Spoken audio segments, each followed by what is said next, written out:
life, liberty, the pursuit of happiness. We held these truths to be self-evident. Doing so was a mistake.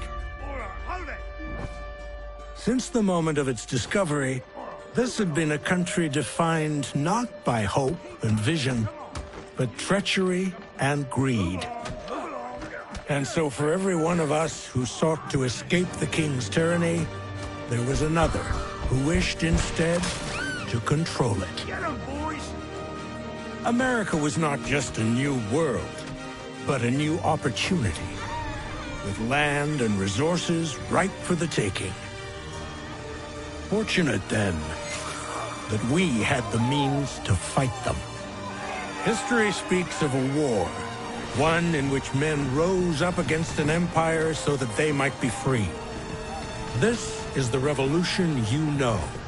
Stay a while, and I will tell you of another revolution, the one that mattered.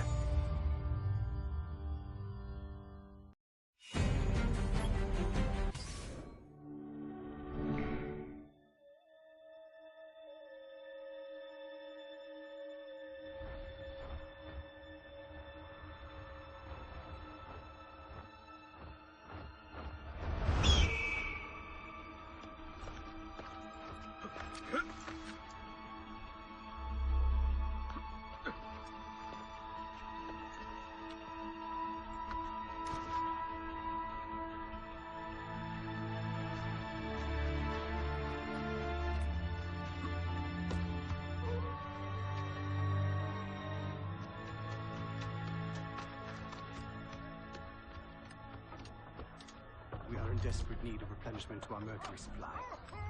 Can you help us? I am George Washington! Is there more salt ration for today?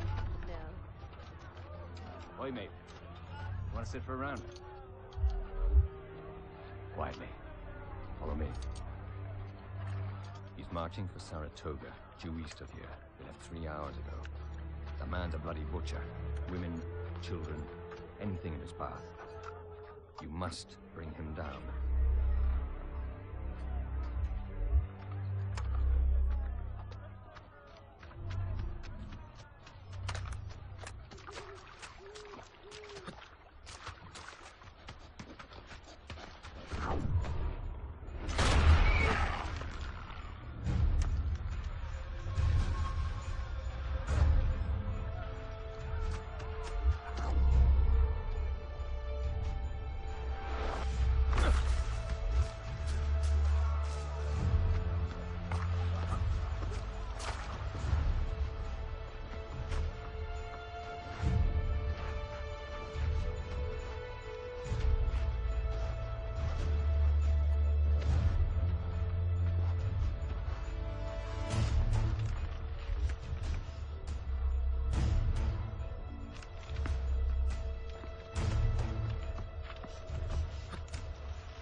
one of the most anticipated titles in gaming history.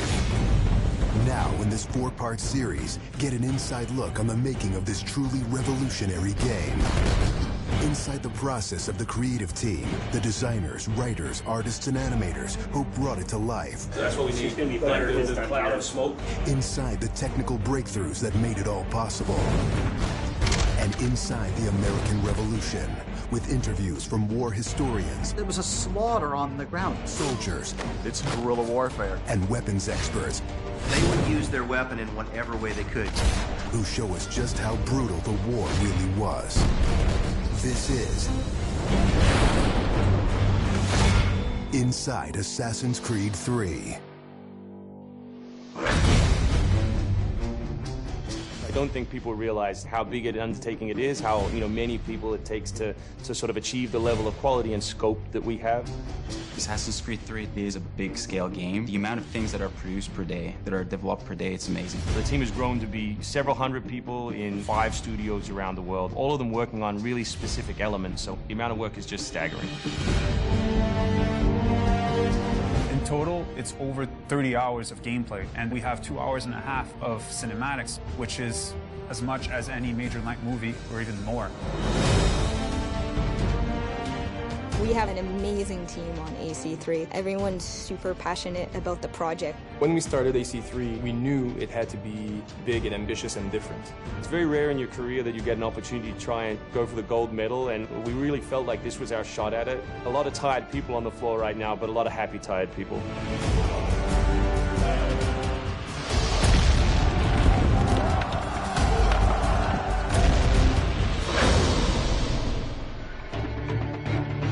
We've always tried to pick exciting periods in history and drop the player in, so they're exploring that time as well as our fictional story. Make ready. Present. The American Revolution was a very pivotal time because the concept of self-government as opposed to being governed by royals, it was very radical for the era. It's a great setting for a game because there's high stakes. It was the founding of a nation. It was a time when an individual could make a difference. It was all or nothing. They had to win or die. The Revolutionary War was an incredibly brutal experience.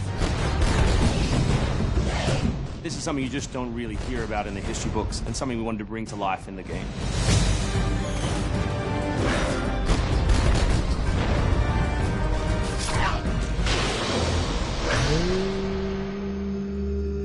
Connor is our new hero in Assassin's Creed 3. He's half British, half Mohawk. He's humble and more grounded to nature type of person. We did a lot of research into Native American culture. We've recorded dialogue in their native language.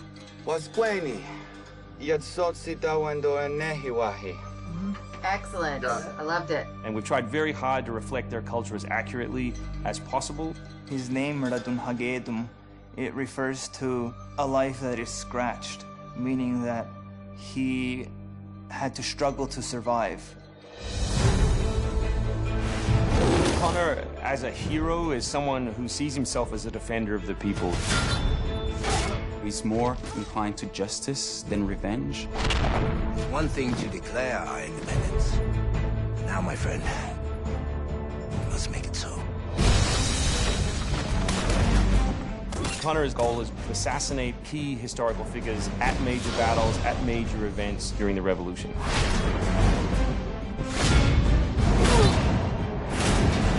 He's a stealth operator. He can come out and viciously make a great kill, then blend right back in. If George Washington would have had Connor on his team, he wouldn't have needed many other people.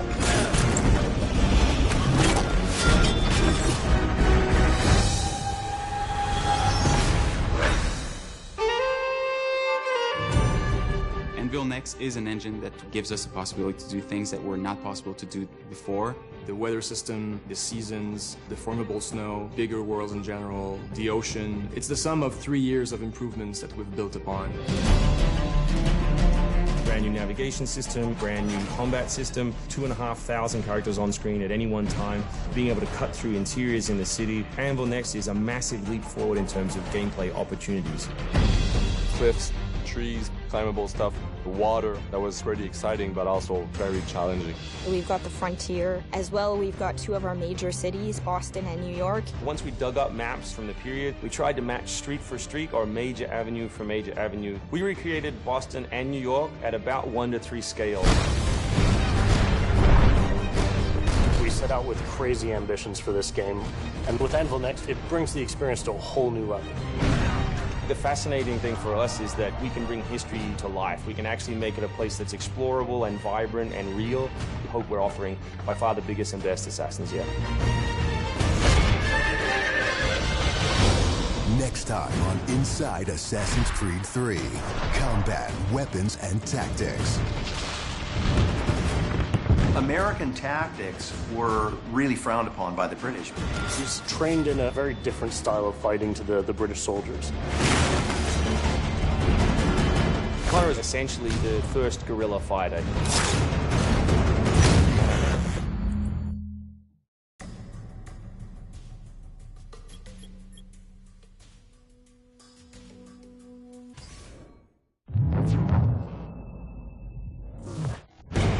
In this 4-part series, get an inside look on the making of one of the most anticipated titles in gaming history.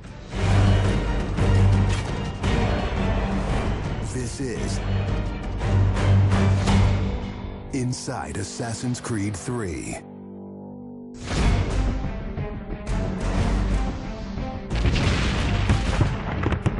Something we really wanted to emphasize was the sheer brutality of combat in the period.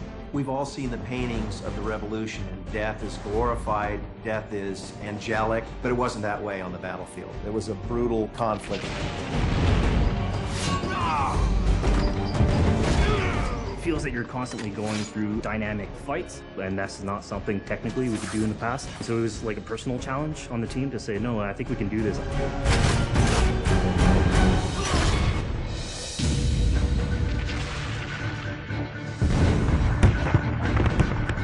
These armies are filled with different types of weapons. So, you know, you have everything from muskets, you have grenadiers, you have guys with boarding axes. Being shot by a musket would be an awfully painful way to go. The caliber size of the ball was at least 3 or 4 times as large as anything that any modern military is using today. After the muskets were discharged, they would charge with their bayonets, what basically is a giant spear, and he has every intention of running that through you. They would shoot and then they would march, and that hand-to-hand combat was really brutal. And whether it's people using a bayonet affixed on the end of a musket, a small hatchet, this is a kind of killing that is very mano a mano.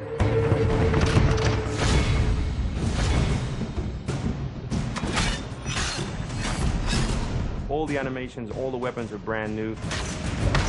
It was interesting to start on a new style of fighting that is much more close and aggressive. Connor's favorite weapon is the tomahawk, obviously super deadly in hand-to-hand combat. Also the bow and arrow. It fits with his native heritage and it's lethal. The rope dart, it's a real accurate Chinese tool that we found the references for that period as well. He can use it from the ground, so he can bring the enemy towards him. It gives him the ability, for example, on a tree, to hang someone from above.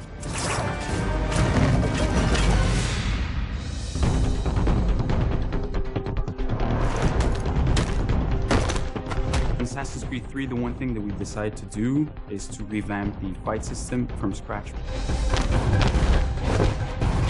We wanted the skill in the combat in the game to be about transitioning from character to character by choosing the right moves, by performing them correctly. It allows you to basically mow your way through large numbers of people if you're good enough without stopping.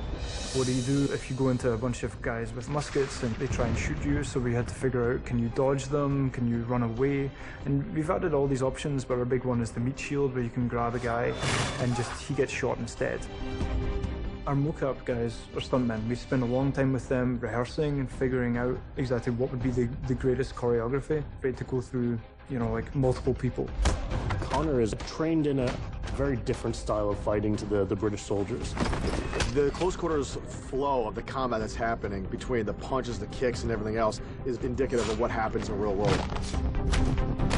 I'm very impressed by the moves that they do. It's cool to see push kicks and axe kicks and different sort of takedowns that are done correctly and very believable when they're done. Right hand right, punch to the face, boom, to the throat, to the groin, finish with boom. This is something new for us that we're really proud of. It's fast, it's fluid, and you go through these guys like butter.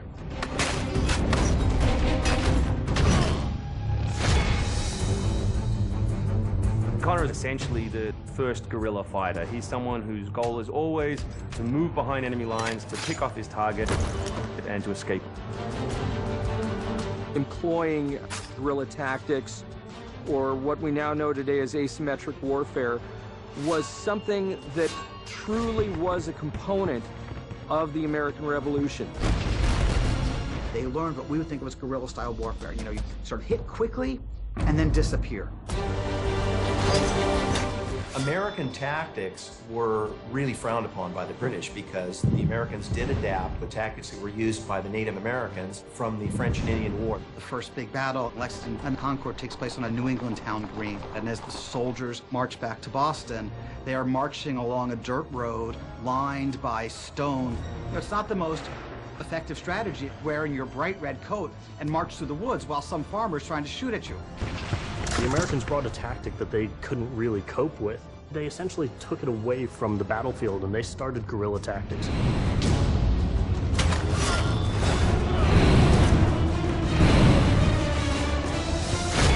Next time on Inside Assassin's Creed 3, the hero behind the war. Connor is the hero of the American Revolution. He's a bit more like Dirty Harry. Connor is the current-day Special Forces soldier. Silent, stealthy. He's fighting for freedom and he's fighting against tyranny.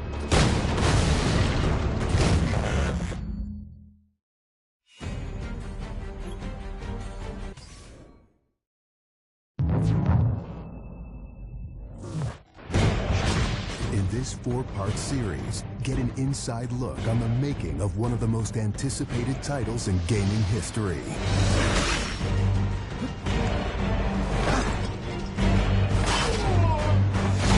Inside Assassin's Creed 3.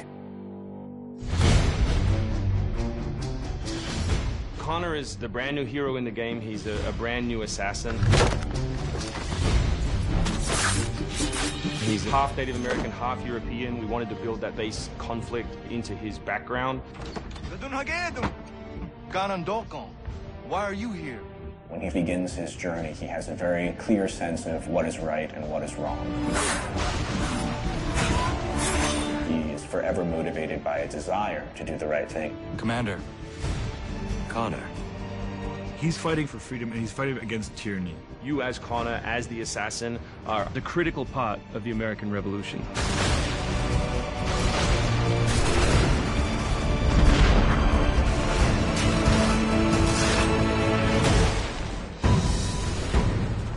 The way that we wanted to deal with the historical figures was for you to meet them sort of over the course of your journey in a way in which the history books wouldn't normally portray them. General Putney. Many of the founders were very tough individuals. Many of them were the equivalent of the modern badass. Our founding fathers were very hard, disciplined, dedicated individuals who wanted freedom, who wanted liberty, who wanted to express themselves their own way and not be controlled. These founding fathers were comfortable with war, and they were warriors. Do not fire until you see the whites of their eyes. Connor doesn't know much of the European ways at first, and then he gets to learn about these guys, these heroic figures. So for Washington, for instance, he sees that very strong guy, and Connor believes in him. Connor is moving in and out of both the Revolution and the rest of the history. Whenever he sees conflict between two groups, he takes the side of the greater good.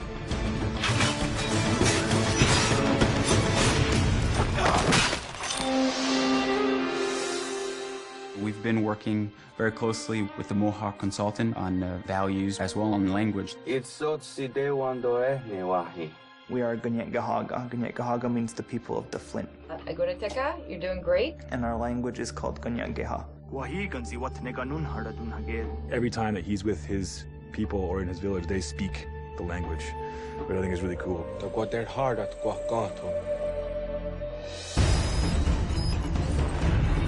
Connor, as a Native American character, is very familiar with Native American war clubs, with the tomahawk, with the bow. He's got very refined sense of hunting and tracking. He's been raised with the ability to navigate this environment. Connor has a lot of his ancestry's strength from the Mohawks. He's strong, he's agile, he's able to run in the wood very quickly. It's really his nature, that's really his home. We had so many different versions of Connor, and he started off really slim, and then we bulked him up by adding fur and cloaks and all these things. Instead of this thin, lean assassin, like, he fills out his coat. He's just a warrior in every sense.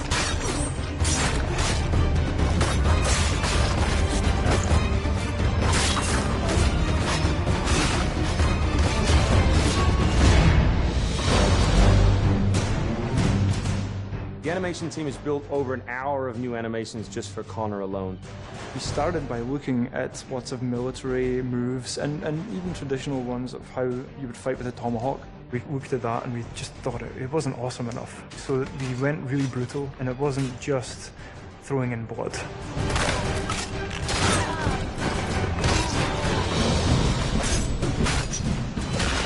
We put a lot of time into the navigation elements, and we've completely redone our climb system. We really wanted it to be much more organic. There's so much variety in what he can climb and how he can do it.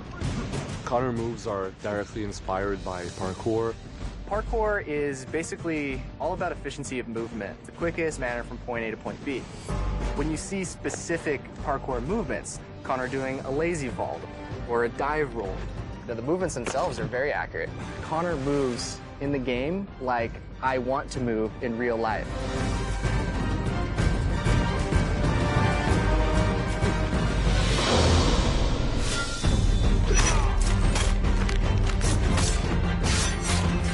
We wanted Connor to be a dual-handed specialist, so basically he's ambidextrous, he can fight with both hands. When he lands, the ground shakes. And when he fights, people are getting knocked left, right, and center. He's very brutal.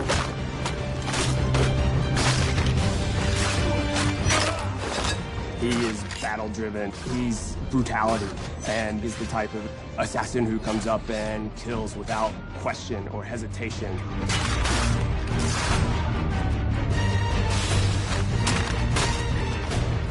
The soldiers were not really able to go up against Connor. Connor's a killing machine. He's a ninja in a tank with a Wolverine in there.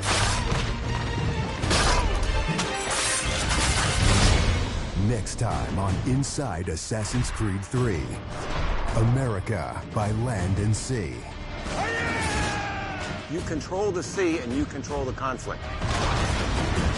What's new about Assassin's Creed 3? Obviously new cities with New York and Boston. It was a gamble every year that you were out on the frontier, whether you're going to make it or not.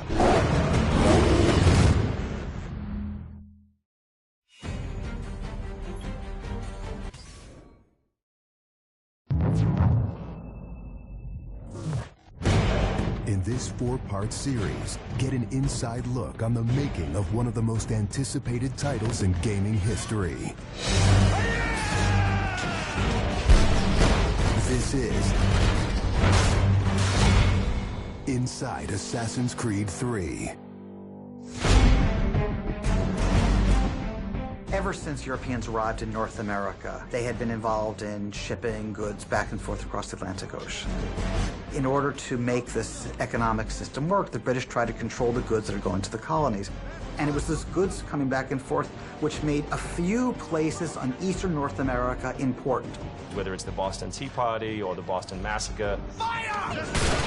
We have these big historical events that we can situate our game around. All of these events that people have a rough understanding of, but they've really never experienced.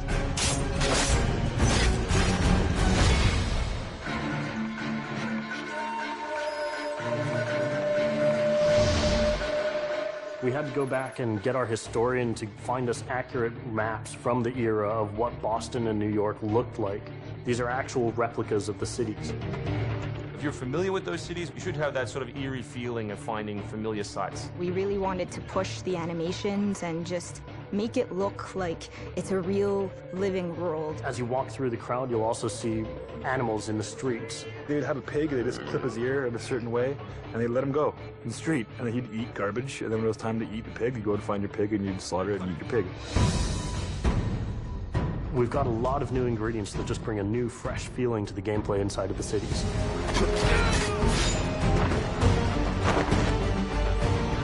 We have these great new stalking zones that you're going to find throughout the cities. It's a great way for you to remain hidden from your enemies and actually be able to sneak up to them so that you could assassinate.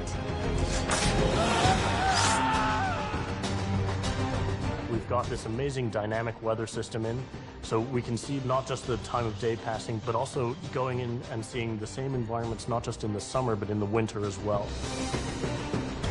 Even though it's a much more condensed area in the city, you actually have to be more careful. There will be carts moving past, so as you're running along the buildings, escaping some snipers, you'll be able to just dive off into a hay cart that's driving past. You'll be able to jump out of that, free run quickly through the streets, through a building, and jump out the other side. See people inside freaking out as you run past through their kitchen.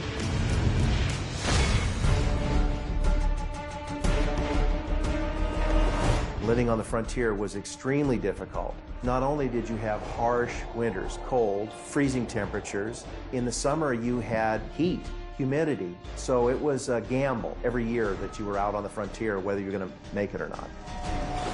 For AC3, the biggest difference was just having access to the frontier. So this huge wilderness area that you can sort of explore at your own pace. It's a forest, the navigation in a very new environment and a very organic environment as well. In the frontier, you'll be able to navigate through deep snow, but also snow does impact your gameplay. It will slow down you as well as your enemies. Once we decided that we were going to build the frontier, we realized obviously we need to populate that area. So animals became a very big deal. We have over 24 different species of animals in the game. There's an entire hunting loop that you can engage in. Whenever you're building elements such as animals, you're halfway trying to be real and halfway trying to fulfill that fantasy of what people expect. One of the great new features we have in the frontier is the new tree running. Connor being really fluid and being able to navigate through the trees. The frontier is really our new playground.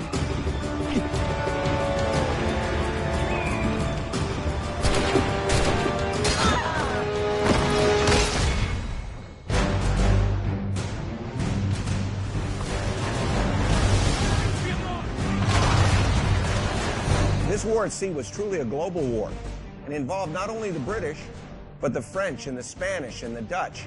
Naval engagement of that period was all about closing the distance. Boarding is the end game.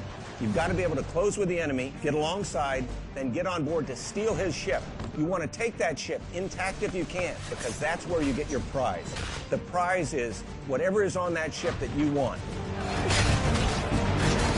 Naval warfare was absolutely decisive to success in the American Revolution. Commerce comes by sea. At the same time, invaders come by sea. You control the sea and you control the conflict. It's a huge part of the historical period. The Revolution is won pretty much at Yorktown by a blockade of ships. You know, we can't ignore this part of the history. This is critical. This is something that we have to do. We started a whole team up just to specifically focus on the naval experience. Naval combat has been a huge challenge. The technology of the wind, the water simulation has been a massive undertaking for the team. Initially, we didn't even think it was feasible because it's a big moving structure. It's a full simulation on high seas where Connor is controlling a ship, he's controlling a crew as well, so he's kind of the master and commander on the ship. Very exciting. I mean, you are on a moving vessel that is very much part of the sea itself. This is something that we wanted to engage in and build for the game. That was a huge challenge that we set ourselves and actually turned out pretty good.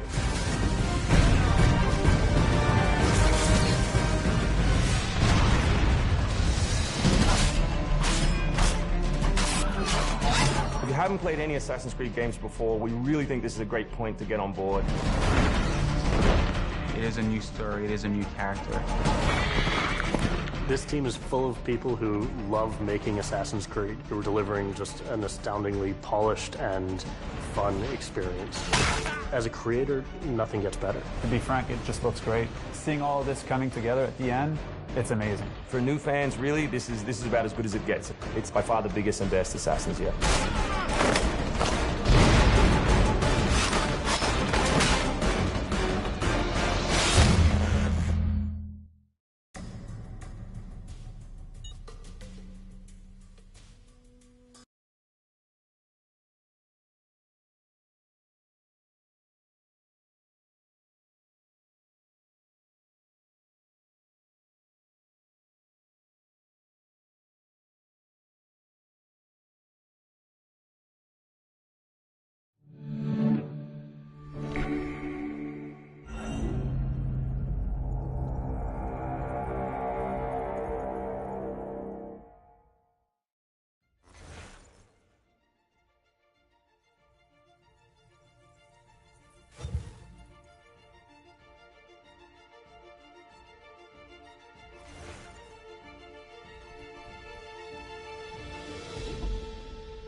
America has no need for your Send them services, back to Britain gentlemen. in a box!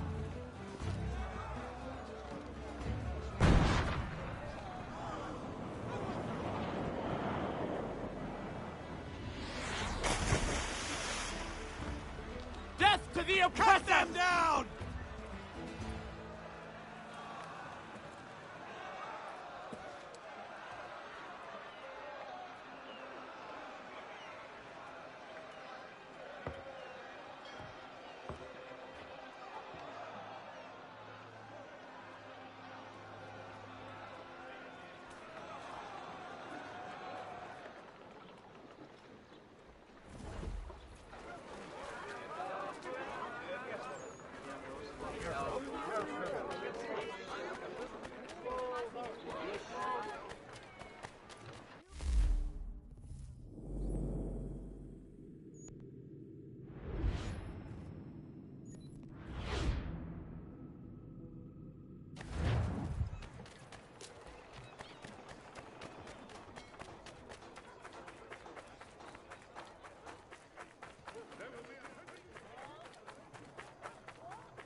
If you could spare a bite for us, we'd be in your debt, sir.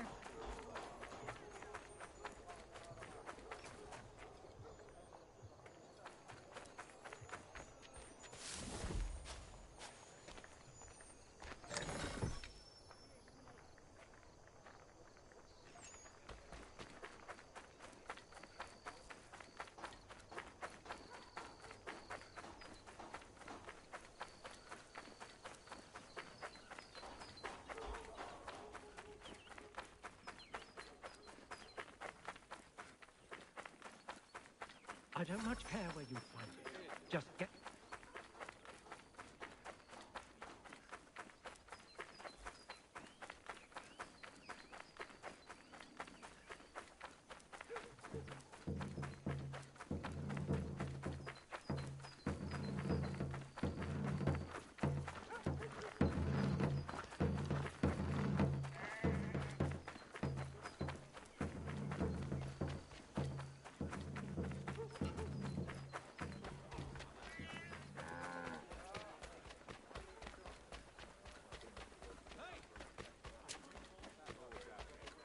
If you could spare a bite for us, we'd be in your debt, sir.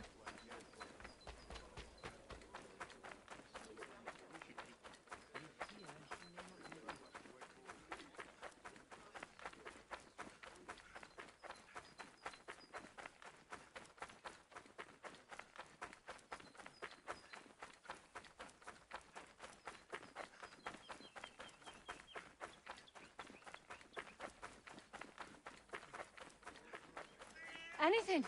We'll take anything you can offer us.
If you're hungry, I've extra.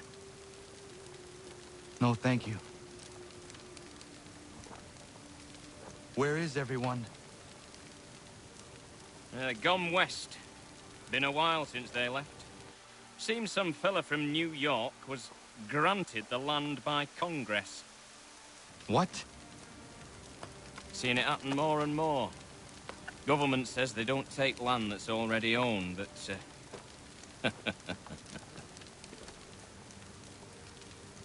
How could this have happened?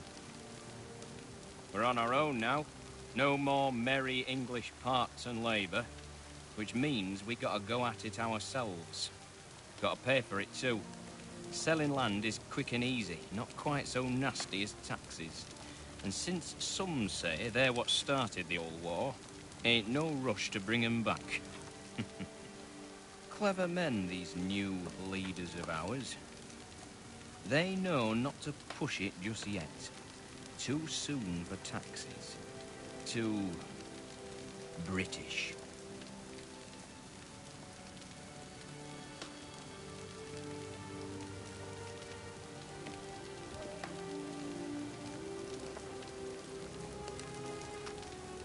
Thank you.